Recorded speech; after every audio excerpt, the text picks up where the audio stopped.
जय माता दी दोस्तों सबसे पहले आपको शारदीय नवरात्रों की हार्दिक शुभकामनाएं। माता रानी इन नवरात्रों में आपकी सारी मनोकामनाएं पूर्ण करें। इस साल 26 सितंबर 2022 से शारदीय नवरात्रे का आरंभ हो रहा है और इसका समापन 5 अक्टूबर 2022 को होगा। शारदीय नवरात्रे के प्रथम दिन घरों में कलश स्थापित किए जाते हैं, जिसे घट स्थापना कहा जाता है। नवरात्रि में कुछ लोग प्रथम और आखिरी दिन, वहीं कुछ लोग पूरे 9 दिन तक व्रत रखते हैं। साथ ही माता रानी की विधि पूर्वक पूजा करते हैं। दोस्तों, इस बार माता रानी हाथी पर सवार होकर आ रही हैं और ऐसा माना जाता है कि जब माता रानी हाथी पर सवार होकर आती हैं तो अपने साथ बहुत ही सुख समृद्धि लाती हैं। इसीलिए इस साल शारदीय नवरात्रे बहुत ही शुभ फलदायक हैं। शारदीय नवरात्रि घट स्थापना मुहूर्त। शारदीय नवरात्रि में घट स्थापना का मुहूर्त 26 सितंबर को सुबह 6:21 से लेकर 7:57 तक रहेगा। दोस्तों, ये सबसे शुभ मुहूर्त है और इसके बाद जो घड़िया मुहूर्त है 9:19 से लेकर 10:49 तक।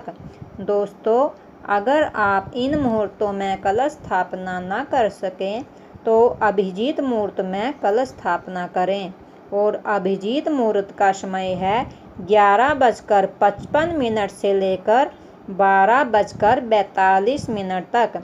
आप इस मुहूर्त में भी कलश स्थापना कर सकते हैं। घट स्थापना विधि। शारदीय नवरात्रि के प्रथम दिन सुबह जल्दी उठकर स्नान आदि करें और साफ वस्त्र धारण करें। फिर मंदिर की साफ सफाई करें और उस स्थान की भी साफ सफाई करें जहां आपको माता की चौकी स्थापित करनी है। उस स्थान की अच्छी तरह साफ सफाई करके उसमें गंगा जल छिड़कें और अक्षत, रोली और हल्दी को मिलाकर उस स्थान पर एक सुंदर सा अष्टदल कमल बनाएं और उस अष्टदल कमल के ऊपर माता की चौकी को स्थापित करें और फिर चौकी में लाल कपड़ा बिछाएं।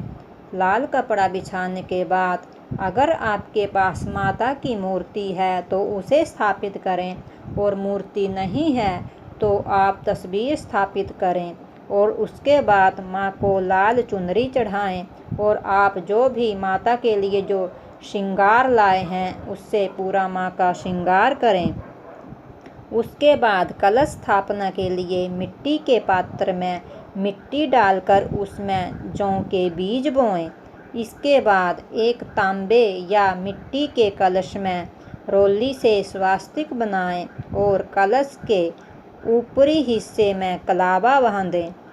कलश में पानी भरकर उसमें कुछ बूंदें गंगा जल की मिलाएं और सारी पवित्र नदियाँ जितनी भी है, गंगा, जमुना, सरस्वती, नर्मदा, जो भी पवित्र नदियाँ हैं उनका आवाहन करें और साथ में वरुण देवता का भी आवाहन करें। इसके बाद इसमें 1 रुपये का सिक्का, दुर्बा, सुपारी, इत्र और अक्षत डालें। कलश पर अशोक या आम के 5 पत्ते लगाएं। इसके पश्चात नारियल को लाल कपड़े से लपेटकर उसे मौली से बांध दें और कलश के ऊपर रख दें।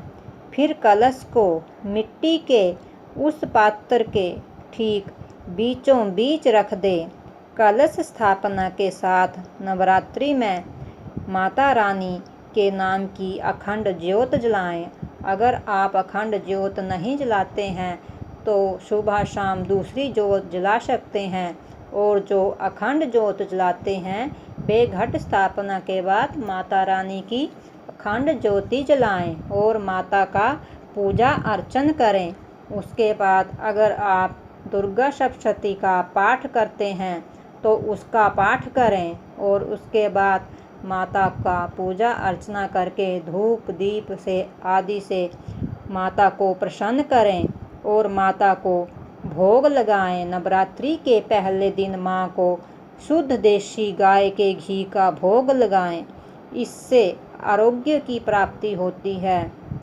दोस्तों, नवरात्रों के 9 दिन पूरी श्रद्धा भक्ति से माँ का आवाहन करना चाहिए और माँ की भक्ति में डूब जाना चाहिए। दोस्तों, माँ बहुत ही दयालु है। अगर आप सच्चे मन से माँ की भक्ति करेंगे तो माँ जरूर ही प्रसन्न होंगी। और रोज़ माँ का भजन कीर्तन करना चाहिए, जिससे माँ जरूर ही प्रसन्न होती हैं। शेर सवारी बैठ के मैया घर मेरे तुम आना, अपनी बात बताना मैया, अपनी बात बताना मैया, मेरी भी सुन जाना। शेर सवारी बैठ के मैया घर मेरे तुम आना, अपना हाल सुनाना मैया, मेरा भी सुन जाना। शेर सवारी बैठ के मैया। जय माता दी दोस्तों।